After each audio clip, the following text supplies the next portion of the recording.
ஆண்டவராகிய இயேசுவின் நாமத்தினாலே இந்த விடுதலை தேடி நிகழ்ச்சிக்கு உங்களை வரவேற்கிறேன். பரிசுத்த ஆவியானவரை குறித்து கற்றுக்கொண்டிருக்கிறோம். அதில் குறிப்பாக கண்டித்து உணர்த்துகிற ஆவியானவர் அப்படின்னு பார்க்கும் பொழுது நாம் அவர் பாவத்தை குறித்து கண்டித்து உணர்த்துகிற ஆவியானவர், நீதியை குறித்து கண்டித்து உணர்த்துகிற ஆவியானவர்னு பார்த்தோம். பாவத்தை குறித்து என்று சொல்லும் பொழுது அன்பிலீஃப் ஆஃப் தி சேவியர், அதாவது இயேசு இரட்சகர் என்கிற அந்த காரியத்தை விசுவாசிக்காத பாவத்தை குறித்து. ஏன்னா இந்த பாவத்தை மட்டும் தூரம் எடுத்துட்டோன்னா எல்லா பாவமும் அட்ரஸ் ஆயிரும். அதனால் அந்த பாவத்தை குறித்து கண்டித்து உணர்த்துகிறார் சொல்லி பார்த்தோம். ரெண்டாவது அடுத்த உணர்த்துதல் எதை குறித்து அப்படின்னா நீதியை குறித்து. நீதியை குறித்துன்னு சொல்லும் பொழுது புறஜாதியை பார்க்கும்பொழுது எப்படி சொல்லலாம் அப்படின்னா, நீ உங்கள் ஊருக்கு நல்லவனாக இருக்கலாம், உங்கள் வீட்டுக்கு நல்லவனாக இருக்கலாம், ஆனால் பர்ஃபெக்ட் நல்லவர் ஸ்டாண்டர்ட் யாருன்னா கிறிஸ்து. இவரை பார்த்து நீ கற்றுக்கோ, இந்த நீதிக்கு தான் அவன் ஆண்டவர் அழைக்கிறாரு அப்படின்னு சொல்லுது. அதே நேரம் அதை நம்ம ரட்சிக்கப்பட்ட பிள்ளைங்களுக்கும் அது அப்ளிகபிளாக வைக்கலாமா? நிச்சயமாக அது அப்ளிகபிள். எப்படி அப்படின்னா, பிரதர் நான் பயங்கரமாக ஜெபம் பண்ணுவேன் பிரதர் அப்படின்னு சொல்லலாம். அவரை விட நான் கொஞ்சம் சர்ச்சுக்கு ரெகுலராக போவேன், அவரை விட நான் ஃபாஸ்டிங் அதிகமாக இருப்பேன், அவரை விட அதிகமாக நான் வேதம் எனக்கு தெரியும், அந்த ஊழியக்காரரை விட எனக்கு கொஞ்சம் வளர்ச்சி ஜாஸ்தி, நான் கொஞ்சம் பக்தி ஜாஸ்தி, சின்சியர், இப்படியே சொல்லிகிட்டே இருக்கலாம். ஆனால் உங்களுக்கு பர்ஃபெக்ட் ரோல் மாடல் யார் அப்படின்னா கிறிஸ்து அளவுக்கு நான் அந்த நீதி உள்ளவனாக இருக்கிறான், அவரை போல வாழ்கிறனா அப்படிங்கிறதுக்காக ஆவியானவர் நம்மளை உணர்த்துகிறவராக இருக்கிறார். மூன்றாவதாக இருக்க காரியத்தை இன்றைக்கி நம்ம கற்றுக்கொள்வோம். அதே வசனம் யோவான் 16வது அதிகாரம் 8வது வசனத்தினுடைய கடைசி பகுதி என்ன சொல்கிறாரு? நீங்கள் இனி என்னை காணாதபடிக்கு நான் என் பிதாவினிடத்திற்கு போகிறபடினாலே நீதியை குறித்தும் அப்படின்னு 10வது வசனத்தை சொல்லிட்டார். இப்போ நீதியை பற்றி பேசியாச்சு. அடுத்து நியாய தீர்ப்பு குறித்து பேசுகிறார். 11வது வசனம், இந்த உலகத்தின் அதிபதி நியாயம் தீர்க்கப்பட்டதினாலே நியாய தீர்ப்பை குறித்தும் கண்டித்து உணர்த்துவார். இதை பார்த்த உடனே நம்ம கொஞ்சம் இந்த வசனத்தை எடுத்தோன்னு என்ன பிரசங்கம் பண்ணுவோம் அப்படின்னா, ஒரு நாள் தேவன் முன்னே நிற்கணும், நீ கணக்கு சொல்லணும், அப்புறம் நீ அநியாயமாக அக்கினி கடலுக்குள்ளே போயிடுவ அப்படின்னு இறுதி நாள் நியாய தீர்ப்பை குறித்து இந்த வசனத்தை எடுத்து பேசுகிறோம். ஆனால் கொஞ்சம் அதனுடைய முன்ன பின்ன கொஞ்சம் படித்து பார்த்தோம் அப்படின்னு சொன்னால் இது பேசிக்காக நமக்கு இருக்கிற நியாய தீர்ப்பை குறித்து பேசலை, இது வேற ஒரு காரியத்தை சொல்லுது. எப்படி இந்த இடத்துல யாரை பற்றி பேசுது அப்படின்னா, பிரின்ஸ் ஆஃப் த வேர்ல்டு, இந்த உலகத்தின் அதிபதி நியாயம் தீர்க்கப்பட்டதினாலே அப்படின்னா பிசாசானவன் எப்படி நியாயம் தீர்க்கப்பட்டான் அப்படிங்கிறத குறித்து பேசுது. சரி, இந்த உலகத்தின் அதிபதி எப்படி நியாயம் தீர்க்கப்பட்டான்? இப்போ இந்த அதிகாரத்தை பேசும்போது 16வது அதிகாரத்தில் அப்படி சொல்கிறாரு. 12வது அதிகாரத்தை நீங்கள் படித்து பார்த்தீங்கன்னா யோவான் 12:31 இப்படி சொல்லுது. இப்பொழுது, அது ஆங்கிலத்தில் நியரஸ்ட் ஃபியூச்சர்னு கொஞ்ச நாளைக்குல அப்படின்னு அர்த்தம். கன்ஃபார்மாக நடக்க போகிறதுனால அதை நியரஸ்ட் ஃபியூச்சரை இப்பொழுதுன்னு கூட சொல்லலாம். இப்பொழுது இந்த உலகத்துக்கு நியாய தீர்ப்பு உண்டாயிருக்கிறது. இப்பொழுதே, அதே மாதிரி இப்பொழுதே இந்த உலகத்தின் அதிபதி புறம்பாக தள்ளப்படுவான் அப்படின்னா அவன் சீட்டில் உட்காந்துட்டு அவன் ஆட்டி படைச்சிட்டு இருக்கிறான், இன்னும் கொஞ்ச நாளில் அவன் காலியாக போகிறான் அப்படின்னு சொல்கிறாரு. அப்போ யாருக்கு நியாய தீர்ப்பை பற்றி பேசுகிறாருன்னா, இந்த உலகத்தின் அதிபதி பிசாசானவனுடைய நியாய தீர்ப்பை பற்றி பேசுகிறாரு. எதுக்கு இதை சம்மந்தம் இல்லாமல் சொல்கிறாரு அப்படின்னு பார்த்தா, அடுத்த வசனம் என்ன சொல்லுதுன்னா, நான் பூமியிலிருந்து உயர்த்தப்பட்டிருக்கும் பொழுது எல்லாரையும் என்னிடத்தில் இழுத்துக்கொள்வேன் என்றார். தாம் என்ன விதமான மரணமாய் மரிக்கப் போகிறார் என்பதை குறிக்கும்படி இப்படி சொன்னார். அப்படியே ஒன்று கனெக்ட் பண்ணி பாருங்கள். மரிக்கப் போகிறார், மரித்த பின்பு உயர்த்தப்பட போகிறார், உயர்த்தப்பட்ட அந்த பொழுது அல்லது அந்த கணத்திலிருந்து ராஜ்யத்தின் அதிபதி புறம்பா தள்ளப்படுவான். அப்படின்னா என்ன அர்த்தம்? there is no hindrance to come to Christ, அதாவது இயேசுவை தேடி வருவதற்கு எந்த தடையும் இல்லை, ஏன்னா இந்த உலகத்தின் அதிபதியும் தோற்கடிக்கப்பட்டு விட்டாகிவிட்டது அப்படிங்கிற காரியத்தை தான் சொல்ல வர. சரி, இதுக்கும் நமக்கும் என்ன சம்பந்தம்?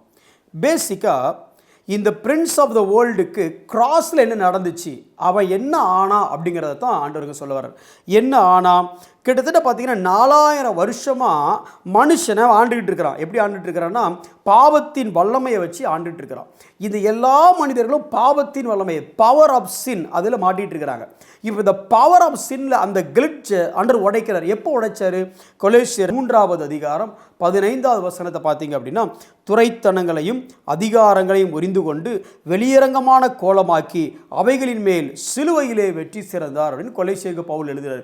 அப்போ இங்கே என்ன ஆயிடுச்சு? இது யாரை பற்றி சொல்லுது அப்படின்னா, அந்த பிசாசினுடைய எல்லா அதிகாரத்தையும் அவர் டிஸ்மேண்டில் பண்ணிட்டாரு, டிஸ்ஆர்ம் பண்ணிட்டாரு.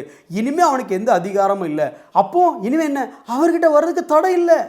பாவம் இனிமேல் உங்களை ஆளுகை செய்ய முடியாது. ஏனெனில் இயேசுவை ஏற்றுக்கொண்ட அந்த நிமிஷத்திலிருந்து, இந்த சிலுவையை விசுவாசிக்கிற அந்த நிமிஷத்திலிருந்து பாவத்துக்கு உங்கள் மேலே வல்லமையே கிடையாது.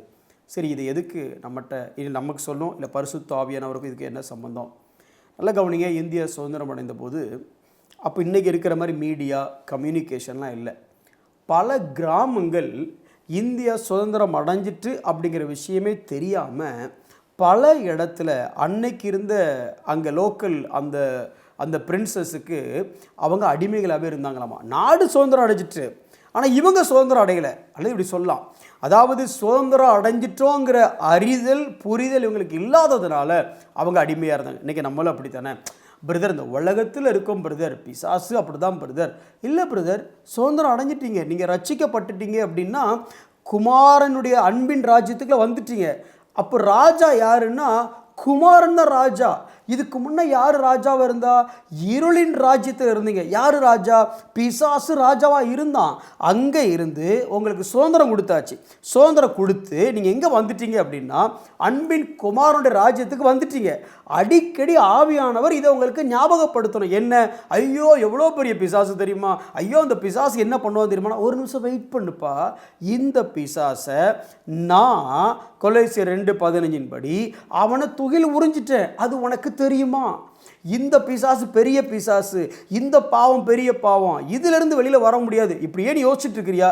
இல்லை இல்லை இல்லை, நியாய தீர்ப்பு அவனுக்கு ஏற்கனவே உண்டாயிடுச்சு. இதை பரிசுத்த ஆவியானவர் நமக்கு நினைவுபடுத்தி கொண்டே இருக்கிறார். அப்படி நினைவுபடுத்துகிறாரா? ஒருவேளை நீங்கள் யோசிக்கலாம், எதை கண்டாலும் ஒரே பயம் பிரதர், எனக்கு அப்படி பயமாக இருக்குது, இப்படி பயமாக இருக்குது. ஒரு சின்ன எக்ஸாம்பிள், உங்கள் வீட்டு முன்னே ஒரு பாம்பு படம் எடுத்து நிற்குது. பாம்பை கண்டா படையும் நடுங்கும் தொடையும் நடுங்கும். கண்டோடனே ஐயோ பாம்பும்பீங்க.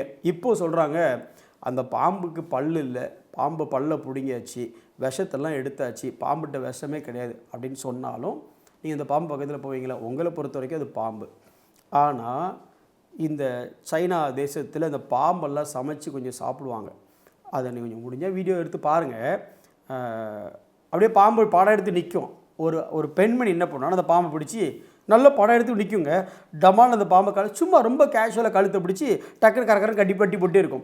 ஒரு பாம்பு இல்லை, 10-50 பாம்போ அப்படி கேமரா திருப்பினாங்கன்னா பின்னால் 10-50 பாம்பு இப்படியே நிற்கும்.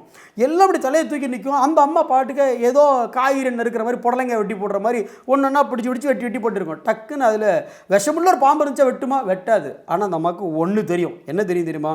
எல்லா பாம்பும் பல்ல பிடிங்கியாச்சு, எல்லாம் சமைக்கிறதுக்கு கொஞ்சம் சரக்கு சமைச்சு போடணும், அவ்வளோதான். இன்னும் திருப்பி சொல்கிறேன், உங்கள் வீட்டுக்கு வாரீங்க, டக்குன்னு ஒரு திருட வாரம் துப்பாக்கி எடுத்து நெத்தியில் வச்சுட்டு பீரோ சாவியை கொடுத்துருவீங்க. கொடுத்து முடிச்சுன்னு துப்பாக்கியை வச்சுட்டு போயிட்டான், மறந்து போய். இப்போ எடுத்து சுட்டு பார்க்குறீங்களா, புல்லட்டே இல்லை.